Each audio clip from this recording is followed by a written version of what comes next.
Tiffin box ரொம்ப பெருசா எல்லாருக்காகவும் இருந்துச்சு. நான் ஒரேடியா 7 நாளுக்கு தேவையான காய்கறி எடுத்துட்டு வந்திருக்கேன். யாருக்கு என்னென்ன பிடிக்குதோ எடுத்துக்கோங்க. கட்டு சிங்கியும் அவங்களுடைய லஞ்ச் பாக்ஸை எல்லாரு கூடவும் ஷேர் பண்ணாங்க. எல்லாரும் சாப்பிட்டு முடிச்சதுக்கு அப்புறம் அங்க சில்லுன்னு வீசிக்கிட்டு இருந்த காத்துல எல்லாரும் கொஞ்சம் ஓய்வெடுத்தாங்க. அப்போ மிஸ்ரா சார் சொன்னாரு, நேச்சரோட புத்தகம் இருக்கிறதுலயே ரொம்ப பெருசா இருக்கும்.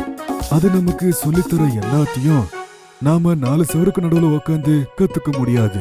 அந்த விவசாயி பிராக்டிக்கலா ஒரு விஷயத்த காட்டினாங்க. அது என்னன்னா, ஒரு சின்ன விதையால அது செடியா மாறதுக்கு எவ்வளவு டைம் எடுக்குதுன்னு நம்ம இன்னும் கத்துக்கலாம், இன்னும் சுத்தலாம். ஆனா ஒன்ன மட்டும் ஞாபகத்துல வச்சுக்கோங்க. என்ன சார்? நேச்சருக்கு நாம எப்பவுமே மரியாதை கொடுக்கணும். கட்டு கூடவே சேர்ந்து எல்லா பசங்களும் மிஸ்ரா சார் சொன்னத மனசுக்குள்ளேயே ஏத்துக்கிட்டாங்க. இந்த மாதிரி கட்டுவோட கிளாஸோட பிக்னிக் ரொம்ப சக்சஸ்ஃபுல்லா நடந்துச்சு.